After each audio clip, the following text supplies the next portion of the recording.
Okay, John Dow, formerly the conversation coach here. Um, let's do an updated guide on one of the most important things you can do to improve your speaking. This doesn't matter if it's personal communication, business communication like presentations and interviews, or improving your English.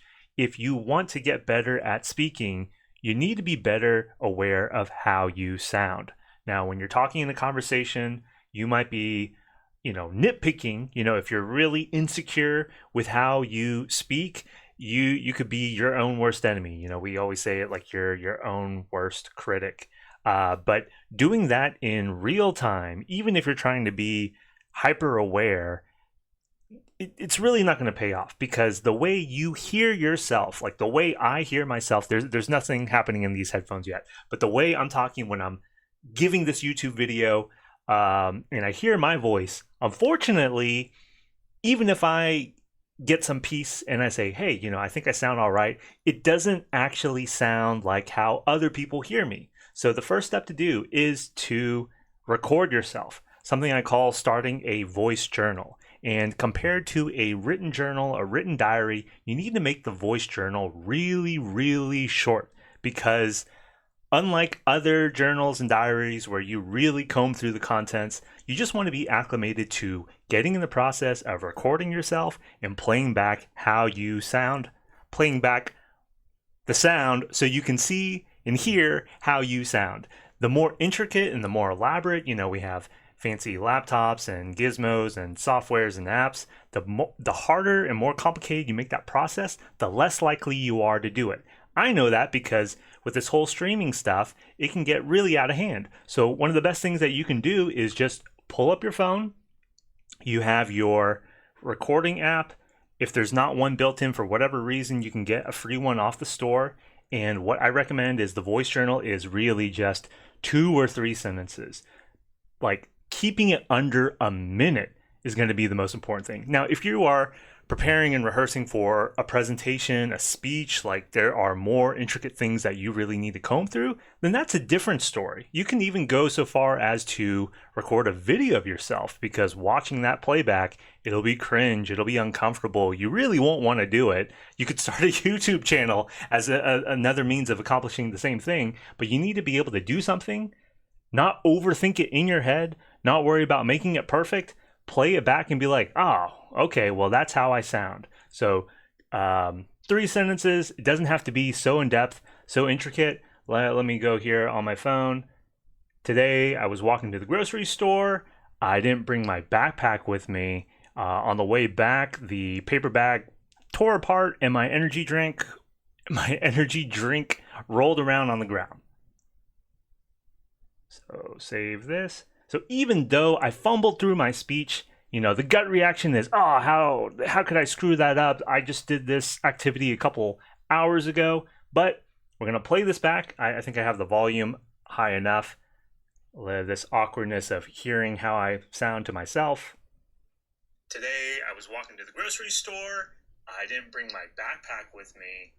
On the way back, the paper bag tore apart and my energy drink rolled around on the ground. Okay. So why did I say drank versus drink? I don't know. And like, as you listen to your voice, you're going to have reactions like that. Like, why did I say it that way? Like, your gut instinct is to hate it. But you want to approach this with some peace, some calm, like slow down whatever criticism you need to have, because this is off the cuff, right? Like, in any kind of professional setting, you're going to have more chances and times to rehearse.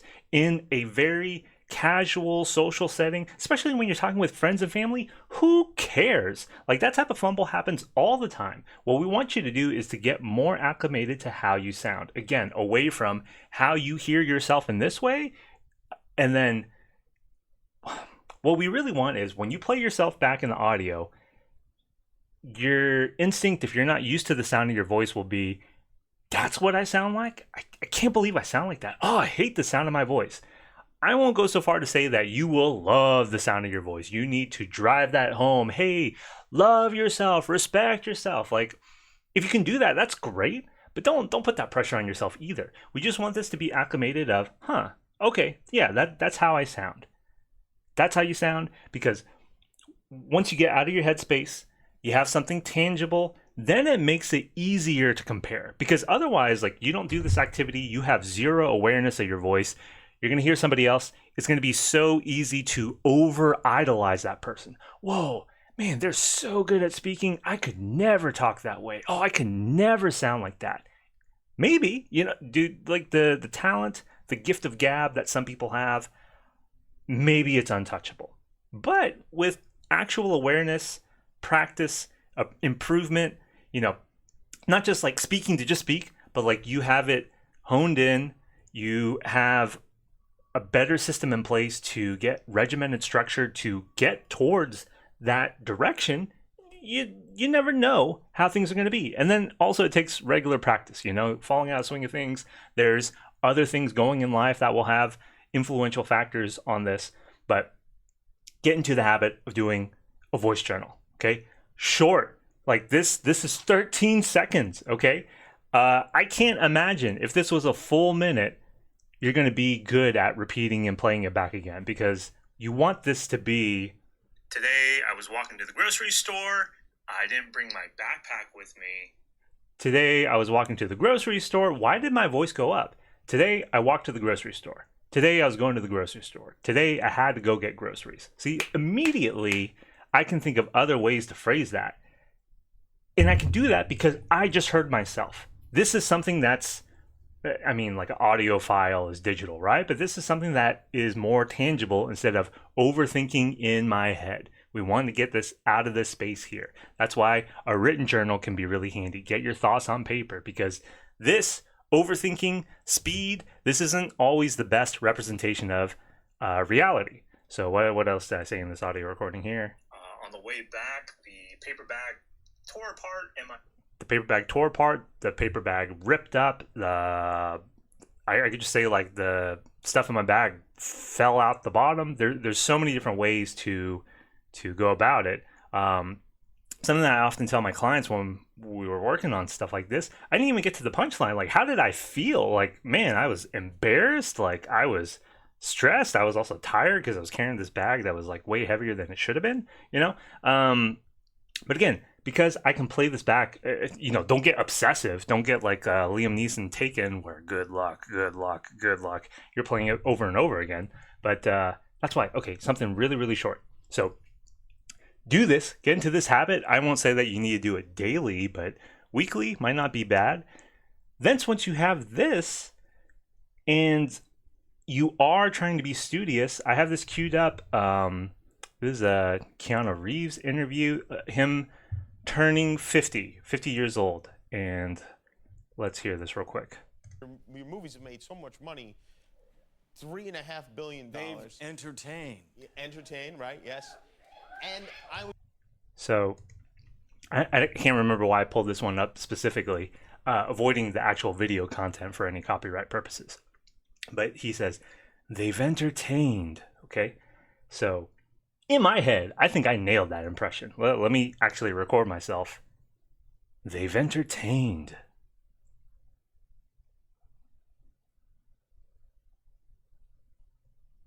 Let's play me. They've entertained.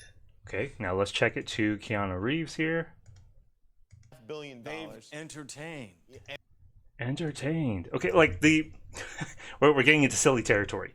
If your goal is to become a voice actor, an impressionist, like you want to nail it exactly how the person said it, you can do that. You can go really ad nauseum focused with how you practice this. But if you're a non-native speaker, if you're more introverted, if you speak a little bit softer, you don't have a lot of confidence when you speak. When you try to speak louder, when you try to throw more oomph in your voice, it's really hard to sustain it. And you might think, yeah, I'm trying really hard to talk. Here, let's try this. I'm going to be louder. I need to practice being louder. They've entertained. In your head, you might have thought whoa, that was like a 11 on the volume dial for me. But when I play it back,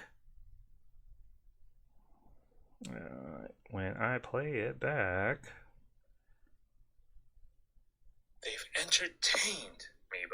Okay, so like there's a peak, but you can, you, the viewer and listener, if you're still listening to this rant here, that's not going to be edited, by the way.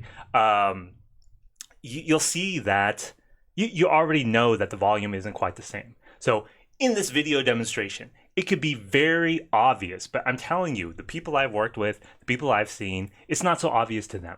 So again, whoa, I love the way Keanu Reeves speaks. I want to speak more like him. Oh, I'm such a terrible speaker. Oh, I'm going to work on it. Maybe you do get better, maybe you don't. But when you have the audio recording in your hands and you can play it back, you get more used to how you sound, even if you fail. Like, let's say, I don't know what that voice was, but that was clearly not Keanu Reeves. Maybe you sound like a different celebrity. But the point is that you can tweak your voice. You are sounding like something different from how you started, okay? So without all the bells and whistles, again, I don't think I'm going to cut this up to be anything fancier because I just want this to be out there. Start doing a voice journal. You know, again, nothing complicated. Talk about your day. Talk about your favorite color, something you've been reading. The good conversation question, what have you been up to lately? That's it. Because you want something short enough, you can really focus on your delivery, your tone, the pronunciation, all that stuff that's in there, the volume. The actual content doesn't really matter. Like, I did used to say, if people want to focus on just like 3 sentences over and over, you could do that, but I think you're also going to get diminishing returns because you yourself are going to get bored with that. Now, this is going to be just a straight upload. I have been streaming for people who aren't aware on Sundays around noon Eastern time, and you know the main thing for me to get back into streaming is to work and improve my own speaking as well. I don't know if there is any real benefit and purpose of streaming when there's no audience to do Q&A versus just recording this video just like I did here and putting it out there. If people have a preference, let me know. Hey, John, don't worry about streaming. Just like upload more content to the channel. John, stop uploading content like this to the channel that's raw. Get back to your Blackboard, your edited, your trimmed stuff. John, focus on the English stuff. John, focus on the conversational stuff. John, focus on the business stuff. I don't know. Or even if I don't get any response, I'll keep tinkering. Okay. Anyway, that's going to be it for this video. There will be a live stream this upcoming weekend. Stay warm, stay safe, everybody. And any questions, comments, rethinking this whole conversation coaching thing, I do wonder also if I want to rethink my old tagline, but for now, for old time's sake, we can say, calm down, let's talk.